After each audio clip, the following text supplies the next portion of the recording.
लिखा है? क्या लिखा है संविधान में? ऐसा क्या है संविधान में? आओ हम सब मिलकर बताते हैं हमारे संविधान में क्या लिखा है। आइए और जानिए हमारा पहला मौलिक अधिकार।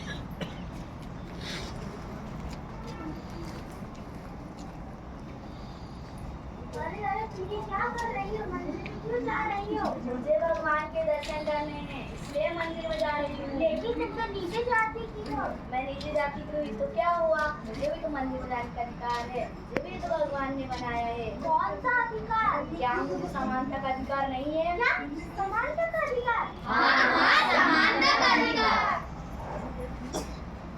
हमारा पहला मौलिक अधिकार ये शिक्षा देता है कि हमें सभी जाति के प्रति भेदभाव नहीं करना है और सबको सामान्य मानना है और उनको समानता का अधिकार देना है।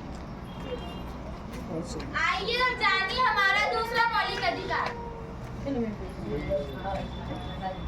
भैया क्या हुआ? बोल दी। मुझे जॉब करना है। क्या जॉब करना है? भैया मैं भी अपने पैर पे खड़ा होना चाहती नहीं, हूँ। तू जॉब नहीं करेगी। भैया मैं देश के लिए कुछ करना अगर चाहती तू हूँ। जॉब करेगी तो समाज क्या करेगी? भैया आप अभी भी इन समाज की बातों में आ रहे हो। अब तो तेरी शादी होने वाली है, अब तू जॉब नहीं करेगी। क्या मुझे स्वतंत्रता का अधिकार नहीं है? क्या स्वतंत्रता का अधिकार?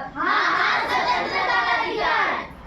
हमारा दूसरा मौलिक अधिकार हमें यह शिक्षा देता है कि हमें लड़का लड़की के प्रति किसी भी प्रकार का भेदभाव नहीं करना चाहिए और उन्हें जॉब करने का समान अवसर देना चाहिए और उन्हें स्वतंत्रता से जीने का अधिकार देना चाहिए। आइए और जानिए हमारा तीसरा मौलिक अधिकार। रघुपति राघव राजा राम पतित पावन अरे ये क्या कर रहे हो? अरे भाई साहब तुम कौन हो और इतना क्यों चिल्ला रहे हो? यह स्थान मेरा है। ये स्थान हमारा है। क्या हमारे धर्म के लोग रोज पूजा करने आते हैं? तुम्हारा स्थान पर कोई अधिकार नहीं, हमारे धर्म के लोग इधर रोज पूजा करने आते हैं। यह स्थान हमारा है। यह स्थान हमारा है। सुनो भाई तुम इस स्थान के नाम पे झगड़ा क्यों कर रहे हो? भारत एक धर्मनिरपेक्ष देश है, यहाँ सभी को धार्मिक स्वतंत्रता का अधिकार है। धार्मिक स्वतंत्रता का अधिकार? धार्मिक स्वतंत्रता का अधिकार। हमारा तीसरा मौलिक अधिकार यह शिक्षा देता है कि किसी भी धर्म के प्रति हमें भेदभाव नहीं करना चाहिए। सभी स्थानों पर हर किसी नागरिकों का अधिकार होना चाहिए। आइए और जानिए हमारा चौथा मौलिक अधिकार।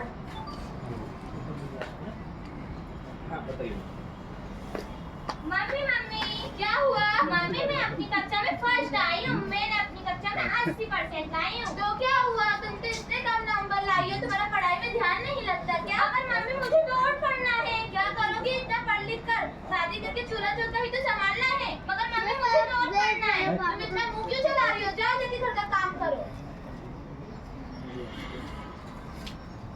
मम्मी हाँ मेरे लाल। मम्मी मैं अपनी कक्षा में जहाँ फेल हो गया हूँ। तो क्या हुआ? तू तो मेरा लाडला बेटा है ना। मम्मी इस बार मैं अच्छे नंबर लाऊंगा। हाँ मैं तेरी स्कूल में फीस भर दूंगी, फिर तू वापस से पढ़ाई करना। वैसे भी तुम्हारा नाम ही तो रोशन करेगा। मम्मी मुझे घूमने जाना है। बिल्कुल जाओ बेटा। मम्मी मुझे 10,000 रुपए चाहिए। ये लो।